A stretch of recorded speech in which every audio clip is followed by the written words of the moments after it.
Welcome to today's 5-minute Bible study in the book of Daniel.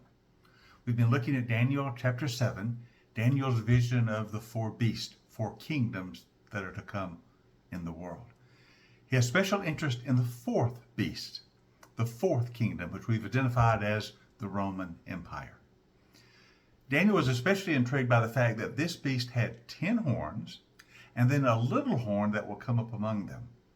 Now, the 10 horns, we were told, are 10 kingdoms that will come out of the fourth beast, or out of the Roman Empire.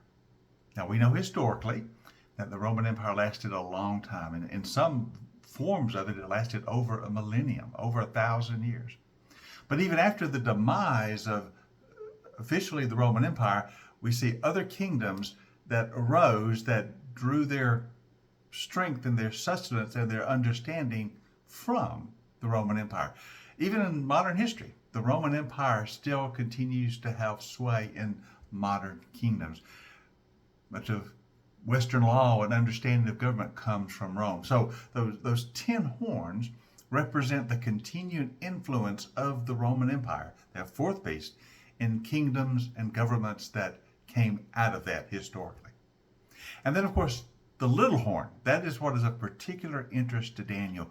We see that this was a king or a kingdom that would come out of the old Roman Empire that would be blasphemous to the extreme. It would speak boastful words, blasphemous words against the Most High. It would attempt to change the set times, that is, the ways and means that God has ordained for his people. It would inaugurate persecution against the people of God, against the holy people, trying to destroy them, until finally judgment would fall. Now, the little horn, that king that will come, is of special interest to Daniel. It keeps showing up several times throughout the book of Daniel. His first appearance, of course, was in chapter 7, as we've been looking at. Daniel says that this little horn will speak against the Most High, will oppress his holy people. It will try to change the set times and the laws. The court will sit, however, court of God, and power will be taken from it. It will be completely destroyed in the judgment of God when the kingdom of God is established. That's what chapter 7 showed us. But in the subsequent visions throughout the rest of Daniel, this little horn keeps showing up. For instance, in a vision in chapter 8, we see the little horn again, and he speaks against the people of God, and he's linked with causing desolation. The little horn, or this king, is linked with causing desolation. And then we see the little horn again in chapter 9, where now here it's called simply a ruler, a wicked ruler, who will bring an end to the daily sacrifice. Remember, chapter 7, it said he would attempt to change the set times and laws, the ways of God. In chapter 9, it brings an end to the sacrifice, and he sets up something called the abomination of desolation. That links back to chapter 8, where he caused desolation. And then once again in chapter 11, we once again see this ruler, this little horn, this king. Again, it says he will abolish the sacrifice and will set up the abomination of desolation. And then in chapter 12, we see him one more time, this ruler blaspheming the name of God, who abolishes sacrifices to God and sets up the abomination of desolation. So at least 5 times in chapters 7 through 12, this little horn, this coming blasphemous king, is mentioned.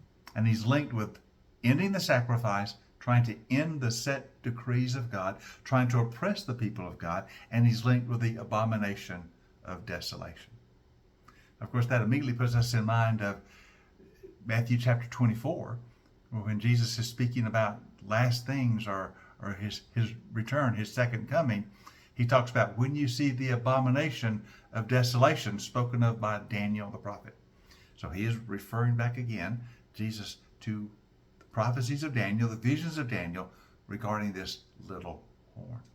So whoever this little horn is, he is a blasphemous ruler who speaks against the things of God, persecutes the people of God.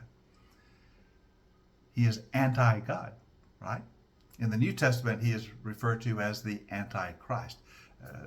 The letters of John talk about the spirit of Antichrist, who denies who Jesus is and speaks against Jesus, denying that Jesus is the Messiah, denying that Jesus has come in the flesh, those blasphemous kinds of words. So all of this is seen years before by Daniel in his prophecies, in his visions. So this idea of the little horn is very significant in the visions of Daniel as it keeps appearing throughout the latter part of his book. However, we know what his end will be. The Ancient of Days will pronounce judgment. But when the kingdom of God comes, the kingdom of the little horn will be swept away.